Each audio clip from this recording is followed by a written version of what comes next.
హబక్కకు వ్రాసిన గ్రంథము 2వ అధ్యాయము. ఆయన నాకు ఏమి సెలవిచ్చునో, నా వాదము విషయమై నేనేమి చెప్పుదునో చూచుటకై నేను నా కావలి స్థలము మీద గోపురము మీదను కనిపెట్టుకుని యుందుననుకొనగా, యెహోవా నాకీలాగు సెలవిచ్చెను. చదువువాడు పరిగెత్తుచు చదువు వీలగునట్లు నీవు ఆ దర్శన విషయమును పలక మీద స్పష్టముగా వ్రాయుము. ఆ దర్శన విషయము నిర్ణయ కాలమున జరుగును. సమాప్తమగుటకై ఆతురపడుచున్నది. అది తప్పక నెరవేరును. అది ఆలస్యముగా వచ్చినను దాని కొరకు కనిపెట్టుము. అది తప్పక జరుగును. జాగు చేయక వచ్చును. వారు యథార్థపరులు కాక తమలో తాము అతిశయపడదురు. అయితే నీతిమంతుడు విశ్వాసం మూలముగా బ్రతుకును. మరియు ద్రాక్షారసము మోసకరము. తనను బట్టి అతిశయించువాడు నిలువడు. అట్టివాడు పాతాళమంతా విశాలముగా ఆశపెట్టెను. మరణమంతగా ప్రబలను. తృప్తి నందక సకల జనములను వశపరుచుకొనును. సకల జనులను సమకూర్చుకొనును. తనది కాని దానినాక్రమించి అభివృద్ధి నొందిన వానికి శ్రమ. తాకట్టు సొమ్మును విస్తారంగా పట్టుకుని వానికి శ్రమ.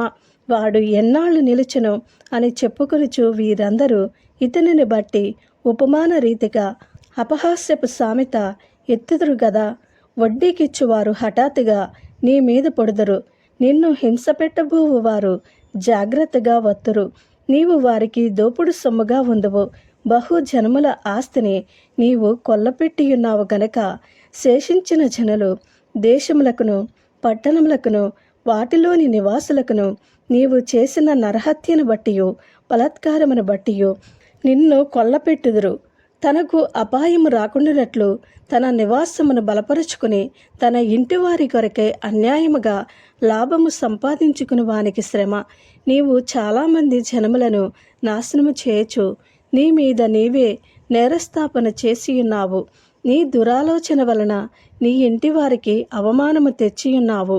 గోడలలోని రాళ్ళు మొరపెట్టుచున్నవి. దూలములు వాటికి ప్రత్యుత్తరం ఇచ్చుచున్నవి. నరహత్య చేయుట చేత పట్టణమును కట్టించు వారికి శ్రమ.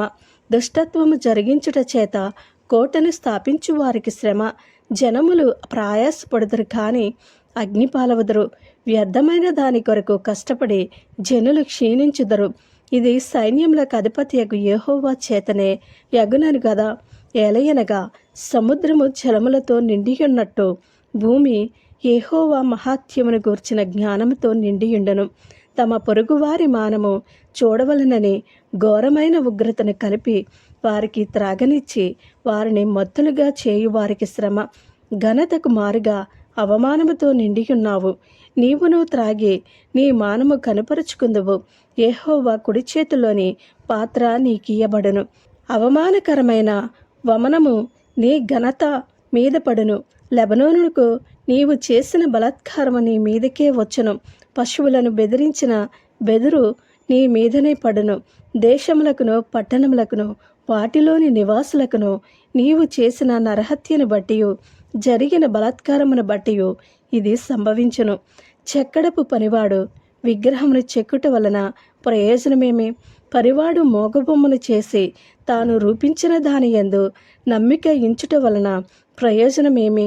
అబద్ధములు బోధించు పోత విగ్రహముల యందు నమ్మిక ఇంచుట వలన ప్రయోజనమేమి? కర్రని చూచి మేలుకొమ్మని మోగరాతిని చూచి లెమ్మనియు చెప్పువానికి శ్రమ. అది ఏమైనా బోధింపగలదా? అది బంగారముతోనూ వెండితోనూ పూత పూయబడిన కానీ దానిలో శ్వాసం ఎంత మాత్రమునూ లేదు. అయితే యెహోవా తన పరిశుద్ధాలయంలో ఉన్నాడు. ఆయన సన్నిధిని లోకమంతయు మౌనముగా ఉండునుగాక. ఆమేన్.